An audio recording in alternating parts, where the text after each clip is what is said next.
विधानसभा निवडणुका अवघ्या काही महिन्यांवर येऊन ठेपल्या आहेत। त्या पार्श्वभूमीवर संभाजीनगर जिल्ह्यात ठाकरेंची शिवसेना आणि शिंदेंच्या शिवसेनेत जोरदार टक्कर बघायला मिळते। त्यातील संभाजीनगर मध्य मतदारसंघ शिवसेनेचा बालेकिल्ला म्हणून ओळखला जातो। बघूयात संभाजीनगर मध्य मतदारसंघाबाबतचा हा स्पेशल रिपोर्ट। संभाजीनगर मध्य मतदारसंघ एकेवेळी कडवट शिवसैनिकांचा बालेकिल्ला मानला जात होता। मात्र शिवसेनेतील फुटीनंतर संभाजीनगर मध्य मतदारसंघातील चित्र पूर्णपणे बदललंय। सध्या शिंदेंच्या शिवसेनेचे प्रदीप जैस्वाल या मतदारसंघाचं प्रतिनिधित्व करतायत। यंदाही मतदारसंघात शिंदेंची शिवसेना विरुद्ध ठाकरेंची शिवसेना विरुद्ध MIM असा सामना रंगणार हे निश्चित मानलं जातंय। शिंदेंच्या शिवसेनेचे प्रदीप जैस्वाल या मतदारसंघातून इच्छुक आहेत, तर ठाकरेंच्या शिवसेनेकडून बाळासाहेब थोरात, MIM कडून नासेर सिद्दीकी आणि भाजपकडून अनिल मक्रिये हे या मतदारसंघातून इच्छुक आहेत। त्यांना वाटत असेल कारण की त्यांना निवडून यायचं नसेल, त्यांना वाटत असेल जैस्वाल आपल्याला टप जाईल म्हणून त्यांना असं वाटत वय झालं। वय काय झालं? 60-62 वर्ष त्याला तुम्ही काय लढणार नाही। आणि मला त्या लढण्यापेक्षा एकनाथ शिंदे साहेबाला परत त्यांनी या महाराष्ट्राच्या मुख्यमंत्री व्हावं यासाठी आमच्या सर्व लोकांनी निवडून येण्यासाठी आम्ही अहोरात्र त्याच्यामध्ये करणार। शिवसेनेसमोर आव्हानाच्या गद्दारांना सगळ्यात आधी राजकीय दृष्ट्या पूर्ण यांचा कडेलोट करणं हे सगळ्यात आधी आमच्या समोरचं आव्हान आहे। आणि मला सर्वसामान्य शिवसैनिक आणि जनतेच्या ताकदीच्या बळावर हे आव्हान आम्ही सहज पार पाडू। 2009 मध्ये प्रदीप जैस्वाल यांना शिवसेनेने विधानसभेचं तिकीट नाकारलं होतं। त्यामुळे त्यांनी अपक्ष म्हणून निवडणूक लढवली आणि शिवसेनेच्या उमेदवाराचा पराभव करत जिंकूनही आले। त्यानंतर आमदार प्रदीप जैस्वाल स्वगृही परतले। 2014 मध्ये शिवसेनेनं त्यांनाच उमेदवारी दिली। मात्र 2014 मध्ये भाजप शिवसेनेची युती तुटल्याचा फायदा MIM ला झाला।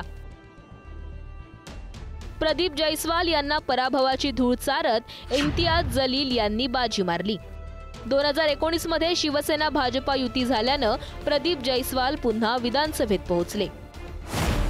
2019 मध्ये प्रदीप जैस्वाल यांना 82,217 मतं पडली, तर MIMचे नासेर सिद्दीकी यांना 68,325 मतं मिळाली, तर वंचितच्या अमित भुईगळ यांना 27,325 मतं मिळाली। पुढच्या 5 वर्षापासून लोकांमध्ये काम करतोय, त्यांच्या सेवा करतोय आणि जे मी अजूनही विधानसभा लढायला इच्छुक आहे, पण जे माझ्या पक्षाचे आदेश राहील ते मला मान्य राहील। 2019 पासून 2024 ची विधानसभा निवडणूक येता येता पुलाखालून बरंचसं पाणी निघून गेलंय।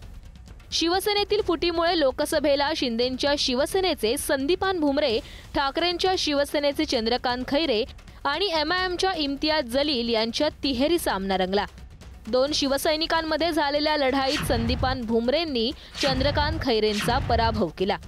मात्र संभाजीनगर मध्य मतदारसंघातून MIMच्या इम्तियाज जलील यांना लीड मिळालं, तर लोकसभेत शिंदेंच्या शिवसेनेचे संदीपान भुमरे यांना 59,740 मतं मिळाली, तर MIMच्या इम्तियाज जलील यांना 85,937 मतं मिळाली, तर ठाकरेंच्या शिवसेनेचे चंद्रकांत खैरे यांना 42,338 मतं मिळाली।